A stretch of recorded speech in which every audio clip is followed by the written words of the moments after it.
Oh là là, j'ai tellement attendu cette semaine, cette dernière semaine de mars, les gars. J'en perds ma politesse. Salut les disciples de la boxe, j'espère que vous êtes en forme. C'est Jean-Charles et aujourd'hui je vais vous présenter 7 galas de boxe anglaise qui vont avoir lieu là, cette semaine, donc jusqu'à dimanche soir. C'est absolument fou. Et ce qui est fou également, c'est que malgré que moi je suis intéressé par les 7 réunions, alors il y a certaines réunions où je suis intéressé seulement par l'affiche principale, parfois même seulement par un nom sur l'affiche, mais il y a aussi des réunions où il y a l'affiche principale qui m'intéresse, mais également la sous-carte. Et ça c'est assez rare en boxe anglaise pour être relevé. Malheureusement, lors de cette semaine de boxe, il n'y a pas de nom de star de la boxe. Donc, le grand public, notamment en France, s'en fout complètement. Et ça, c'est triste, parce que le public français, c'est mon public. Et c'est bien triste de voir que lorsqu'il y a une semaine qui m'intéresse autant, il y a aussi peu de monde qui clique sur mes vidéos. Ça me rend un petit peu triste. Mais bon, c'est comme ça. Et je m'accroche pour les derniers fans de boxe qui sont encore là avec moi et qui écouteront cette vidéo. Comme je sais que la plupart des noms que je vais citer dans cette vidéo ne vous sont pas familiers, il y aura des photos, il y aura les fiches BoxRec, comme ça vous pourrez aller faire vos petites recherches sur chacun de ces combattants et j'espère que ça vous donnera envie de regarder ces combats. Ce qui confirme que cette semaine de boxe ne vous intéresse pas tant que ça, c'est que j'ai déjà sorti 2 vidéos sur 2 soirées qui vont avoir lieu lors de cette semaine, et les 2 vidéos ont fait un score très très faible en termes d'audience, donc encore une fois c'est assez dommage, mais je ferai mon travail jusqu'au bout, et on le fera avec le cœur. On commence tout de suite par une réunion de boxe qui aura lieu aux États-Unis le 27, donc c'est en milieu de semaine. Et cette réunion opposera un Américain, un certain Joseph Adorno, que je ne connais pas, mais ce qui m'intéresse, c'est son adversaire, qui est un certain Nicholas Walters. Alors, Nicholas Walters, pour ceux qui ne le connaîtraient pas, va se faire révéler aux yeux du monde de la boxe. Bon, il était déjà un petit peu connu à ce moment-là, mais voilà, le combat qui va vraiment faire que, ok, ce gars-là, c'est qui, c'est quoi, qu'est-ce qui se passe? C'est son combat contre Nonito Donaire. Pour ceux qui ne l'auraient pas vu, je vais vous mettre le lien du combat en description de cette vidéo. Donc, prenez le temps de mettre pause maintenant ou à la fin de la vidéo, vous pouvez le regarder, mais c'est pas mal de le regarder maintenant et de découvrir Nicholas Walters avec ce combat-là. Et même si vous l'avez déjà vu à l'époque, on parle d'un combat qui a eu lieu en 2014, et oui, ça fait 10 ans. Ça m'a fait très bizarre quand j'ai préparé cette vidéo et que je me suis dit, waouh, 10 ans quand même, ça fait 10 ans, ah ouais, quand même. Je l'ai revu là tout à l'heure, ah quel plaisir, mais quel poulet, vraiment je me suis régalé. Je vous invite vraiment à voir ça. Donc Nicholas Walters, c'est un boxeur d'origine jamaïcaine, et à ce moment-là, franchement, grosse hype autour de lui, très impressionnant, c'est un mec qui fait très mal, il a la foudre dans les poings, c'est un dur, voilà, c'est un boxeur qui, voilà, il y va quoi, il va à la castagne, on aime ça. Voilà, il nous vend du spectacle, du kiff. Par la suite, il va tomber sur un certain Vasily Lomachenko. C'est alors en 2016 qu'aura lieu ce combat-là que je ne peux pas oublier également. Et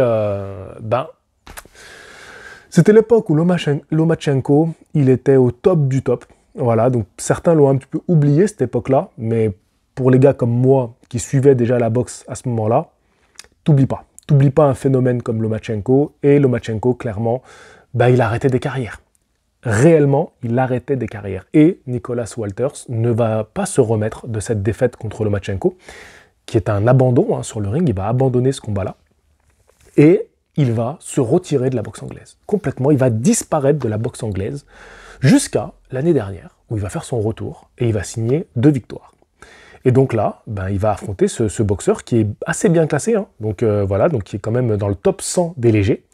Et alors, ce qui m'intéresse avec cette affiche, c'est déjà de retrouver Nicholas Walters, que j'aimais bien à l'époque, il y a 10 ans quand même.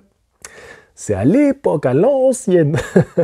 Et donc, je suis assez content de le retrouver, et je me dis, mais attends, s'il se reclasse chez les poids léger, parce qu'il était dans les catégories bien inférieures à l'époque. Il se reclasse chez les poids légers aujourd'hui. Mais c'est-à-dire qu'on peut envisager de le voir contre un des noms actuels des poids légers. Alors oui, aujourd'hui il a 38 balais, donc j'en attends plus vraiment grand-chose de lui. Mais je sais pas, je me dis le dernier kiff de le voir faire encore une grosse soirée, être partagé la tête d'affiche avec un des noms du moment, une revanche contre Lomachenko, pourquoi pas, soyons fous, laissons-nous imaginer un peu tout et n'importe quoi, ça serait kiffant, pourquoi pas, même si j'y crois pas trop, mais cette affiche m'intrigue. J'essaierai de vous faire un chapitrage. Hein. Je vais vous faire un chapitrage des combats, des galas. Donc il y aura 7 chapitres.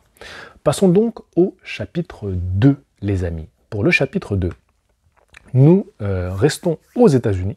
Ce sera donc le 29, donc vendredi, c'est ça, c'est vendredi. On aura une belle affiche avec 2 combats qui m'intéressent particulièrement. Je commence avec les dames, un combat d'unification dans la catégorie des poids pailles, donc c'est la catégorie la plus basse. Donc championne versus championne, elles vont réunifier totalement la catégorie. Et donc c'est Yokasta Valle qui affrontera Seniesta Estrada. Seniesta Estrada, je vous en ai déjà parlé, c'est l'une des boxeuses que j'aime le plus regarder aujourd'hui. Je trouve qu'elle a un style super attractif, spectaculaire, c'est le kiff. Voilà, la regarder boxer, c'est le kiff.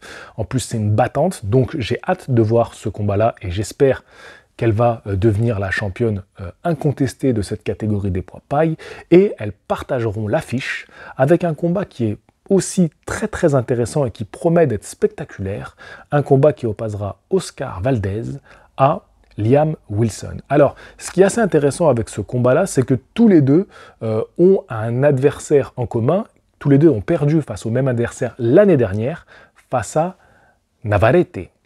Et alors, ils ont tous les deux fait un gros combat contre Navarrete, et tous les deux ont une boxe, je pense que ça va faire des étincelles. Je vois pas comment ce combat-là ne peut pas être un combat très engagé, avec beaucoup de coups, voilà, où vraiment ça va se donner. Et je pense même qu'on va aller sûrement à une victoire avant la limite de l'un ou de l'autre.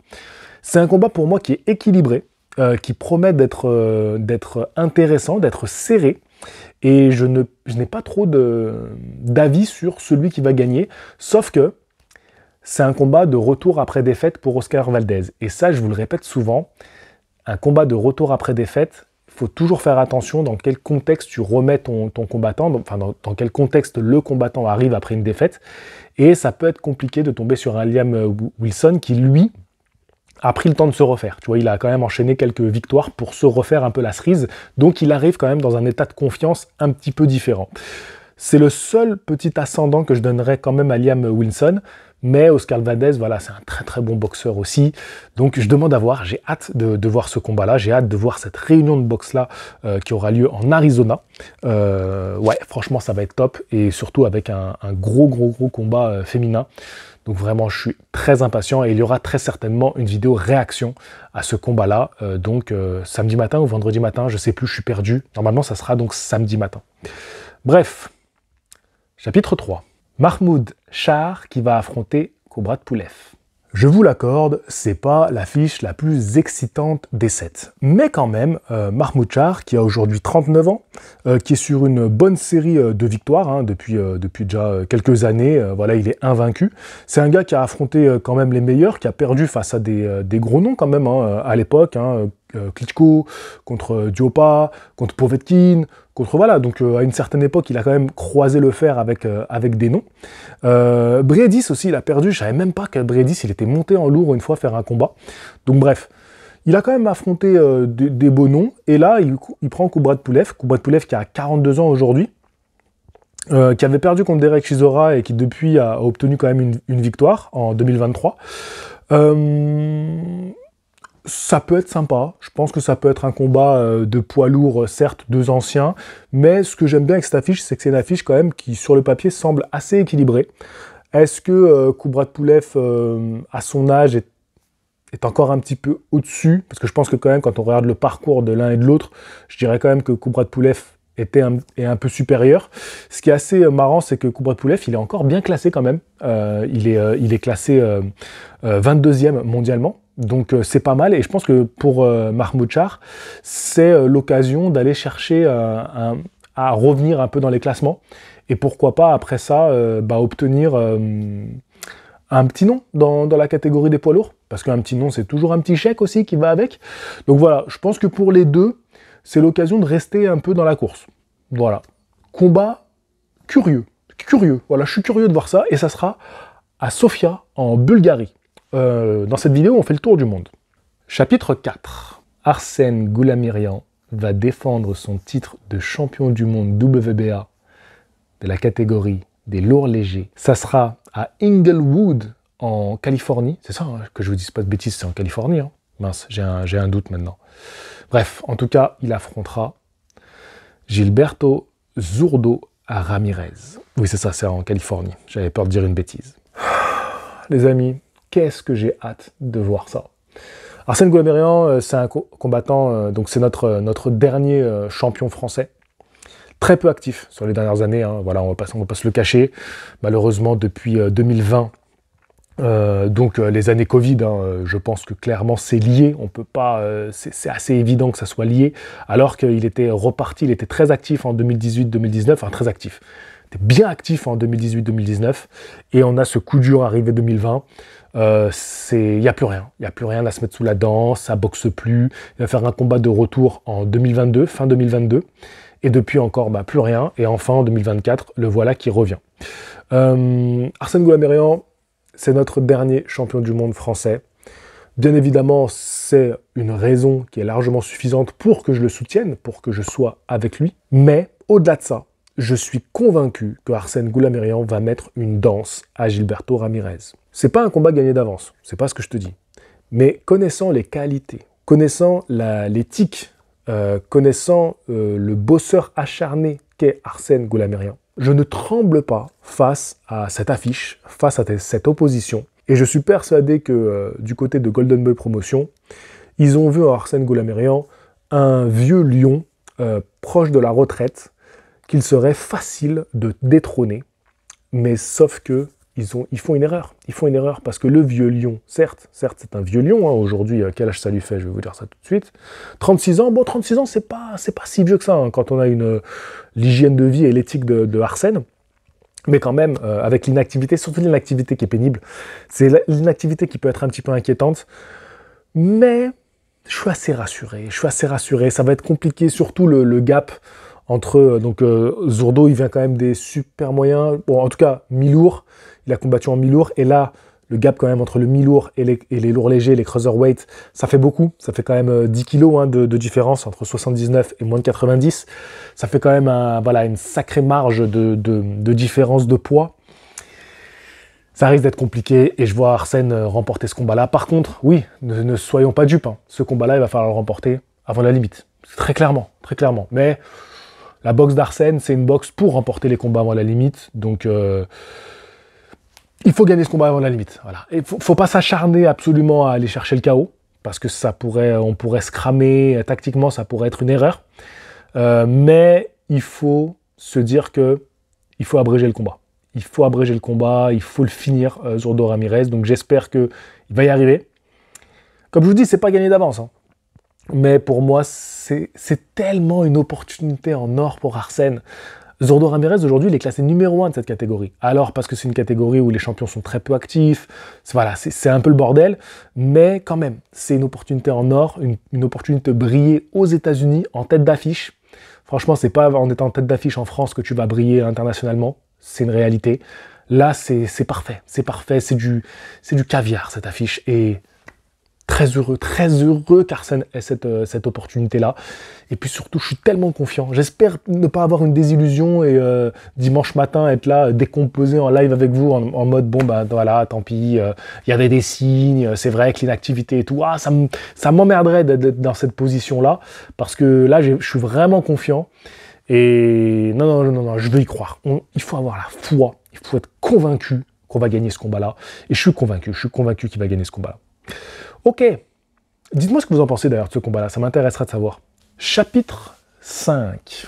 Nous allons cette fois-ci, toujours aux États-Unis, mais on est à Las Vegas. à Las Vegas pour une soirée. Alors voilà, c'est ça les deux soirées dont je vous ai déjà fait une vidéo. C'était Arsène, je vous avais déjà fait une vidéo, et cette soirée-là, je vous ai déjà fait une vidéo. Et comme je vous ai dit, ça n'a pas fait du tout d'audience, donc je ne vais pas m'attarder plus longtemps que ça, parce que je pense que les gens qui sont devant cette vidéo-là ont déjà vu les deux vidéos. Donc voilà, je vous ai fait une vidéo il y a quelques temps, j'en reparle 2 secondes. Team Tsu contre Sébastien Fundora. Allez, j'ai envie d'y croire, Fundora va créer l'exploit et va battre Team Tsu. Voilà, Team Tsu. Alors, c'est pas gagné, hein, c'est chez les Super Welter. Il y a 2 ceintures en jeu, la WBC et la WBO, détenues par Team Tsu. La WBC sera vacante. Allez, soyons fous, je donne Fundora, victoire de Fundora au point. Voilà, allez, soyons foufou. Et Romero contre Isaac Cruz. Alors là, je ne veux pas être foufou du tout. Isaac Cruz va découper en rondelles Romero et je vois une victoire avant la limite. En deuxième partie de combat, tu vois, entre le 7 et le 12. Donc voilà, je vois Isaac Cruz remporter ce combat-là. Vous allez voir, il va lui rouler dessus. J'ai hâte de voir aussi Erislandy Lara. C'était l'un de mes combattants préférés il y a fort longtemps. Hein, je parle d'une autre époque, mais en 2015-2016, c'était l'un de mes combattants favoris. Donc, il y a même Julio César Martinez. Wouh! Mais comment j'ai hâte de voir cette soirée. Mendoza, Boachuk, ça m'intéresse aussi comme combat. Mais Julio César Martinez, mais oui, mais alors je suis très très heureux. Donc il va défendre le titre, son titre WBC des Fly. Alors Fly, c'est quoi déjà ça? Bon bref, c'est pas, on en reparlera à l'occasion. Comme je vous ai dit, je vais pas faire très long. Bon bah du coup, ouais, franchement, c'est une super soirée. C'est une super soirée. Alors ce qui est un peu frustrant, c'est que ça tombe en même temps que la soirée de Arsène. Donc comment on fait? Bah comment on fait les gars? Ben oui, moi je vous pose la question, comment on fait? Comment on fait pour voir toute cette carte absolument magnifique et en même temps soutenir Arsène? Donc bah, je pense que je vais commencer sur cette carte, je vais regarder la sous-carte, et puis je vais zapper, et dès que ça sera le combat d'Arsène, je vais regarder en direct le combat d'Arsène, et après je rattraperai les combats que j'ai loupés sur cette carte-là, sur la carte de Las Vegas. Mais c'est embêtant, oui ça m'embête, ça m'embête. Bon, chapitre 6, on se rapproche doucement de la fin. Nous allons cette fois-ci au Japon les gars, donc ça sera dimanche, donc ça devrait être vers entre 11h et 14h, vous savez que c'est à peu près ces horaires-là où nous en France on regarde des soirées japonaises.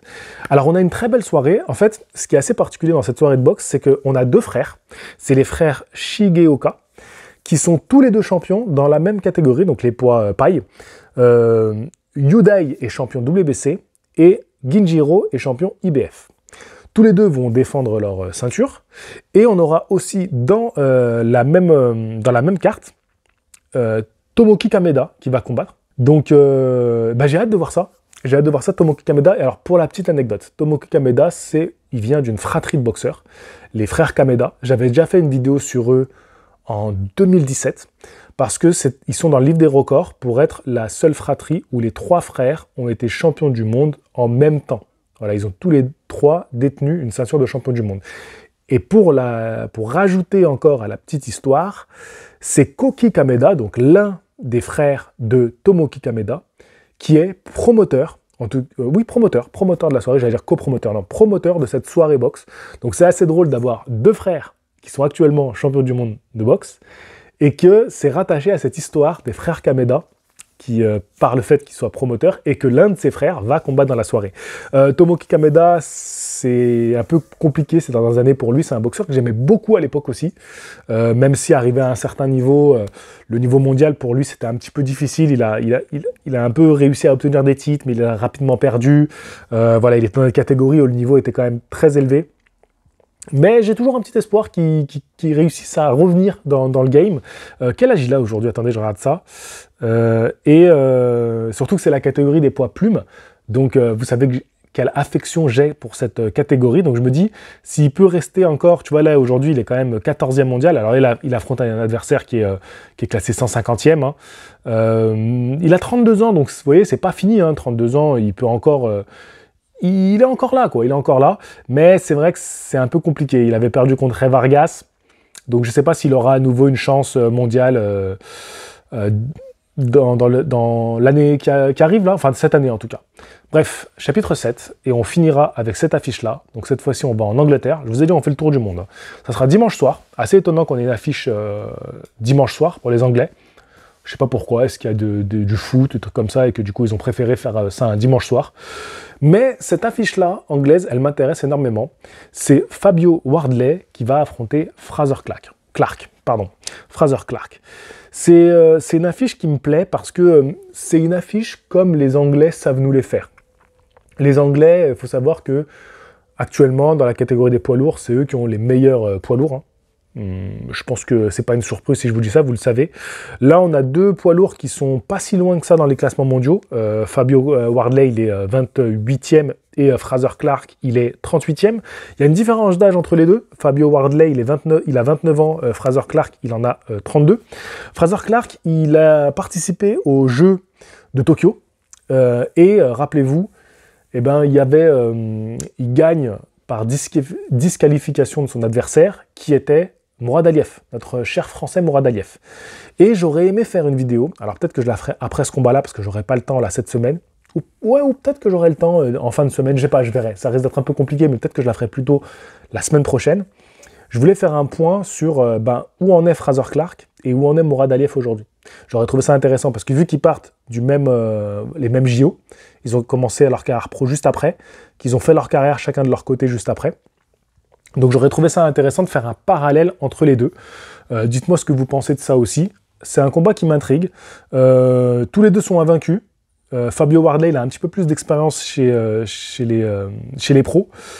Il avait affronté David Allen à son dernier combat, Fraser Clark. Non, franchement, c'est un combat intéressant, hein. C'est un combat qui peut être équilibré, ça peut être très très bien comme combat. J'ai hâte de voir ça. Vraiment, c'est un combat qui m'intrigue. Et puis voilà, j'aime bien. Les Anglais savent nous vendre ce genre d'affiche. Il y aura le public, tu sais qu'il y aura de l'ambiance. Non, ça va être une belle soirée en Angleterre. Donc en plus, ça va nous finir la semaine. Donc c'est parfait. C'est le petit dessert, tu vois, de cette superbe semaine. Vraiment, le plat de résistance, ça sera dans la nuit de samedi à dimanche, hein, avec les deux grosses réunions. On aura des apéritifs avec Nicolas Walters et entrée un petit peu avec la soirée où on a Oscar Valdez et Estrada. Donc pour moi, ça c'est l'entrée, c'est histoire de bien nous mettre, nous ouvrir l'appétit. Ensuite, donc on a, comme je vous ai dit, on a le plat de résistance donc dans la nuit de samedi à dimanche. Et puis on finit avec cette petite douceur, la soirée japonaise. Et puis allez, on va dire, voilà, c'est là où tu forces, tu prends la part de trop de gâteau avec cette soirée anglaise et on finit avec les poids lourds, voilà, donc c'est sympa. Bref, je vous aurais présenté cette semaine. Ça va, j'ai pas fait trop long, je suis content, j'ai pas fait une vidéo trop longue, j'avais peur qu'elle soit interminable cette vidéo. Mais ça va, j'ai plutôt été correct. Je sais pas si vous avez remarqué, j'ai un torticolis, donc j'étais un petit peu recroquevillé sur moi-même dans cette vidéo parce que j'ai super mal. Tout là, ça me tire de fou. Bon les gars, je vous souhaite une bonne semaine. Il y aura une petite vidéo sur Tyson Fury qui sortira en milieu de semaine parce que je voudrais réagir aux commentaires, à certains commentaires que j'ai pu lire sous la vidéo qui est sortie, alors pour vous samedi, parce que vous verrez cette vidéo là lundi. Et donc je prendrai un temps de refaire un petit point sur Tyson Fury. Il va y avoir aussi 2 podcasts qui vont sortir, un mardi et un jeudi. Donc je vous invite à aller voir ça également, donc sur la chaîne secondaire, tout est en lien dans la description. Et je finis rapidement encore, je remets un petit coup de collier pour la cagnotte, pour aller suivre Abdel qui est en ce moment même au Japon et qui va faire son combat le 30 avril. C'est assez drôle parce que Abdel avait fait son combat de reprise alors que lui aussi ne boxait plus depuis 2019 comme Arsène Goulamirian, le même jour en fin 2022. Ils avaient combattu le même jour leur combat de reprise, après 3 ans d'absence, et ils vont revenir sensiblement dans la même période, à 1 mois de différence. Hein. Quand tu as été absent encore 2 ans, c'est pas 1 mois, c'est pas grand-chose. Arsène fait son combat là à la fin du mois, et Abdel, lui, fait son combat retour à la fin du mois prochain, en avril. Donc c'est assez fou. Voilà, c'était juste pour le petit clin d'œil entre les 2 combattants. Et donc, j'ai ouvert une cagnotte en ligne. On y est presque, les gars, ça y est. Je vais prendre mes billets d'avion et puis je vais aller filmer Abdel au Japon. J'ai hâte de vous faire ce reportage. Je pense que vous êtes nombreux aussi à l'attendre. Ça va être super. On y est presque. Mais déjà, savourons cette semaine de boxe qui est complètement folle. Je vous dis à la prochaine. Fighting!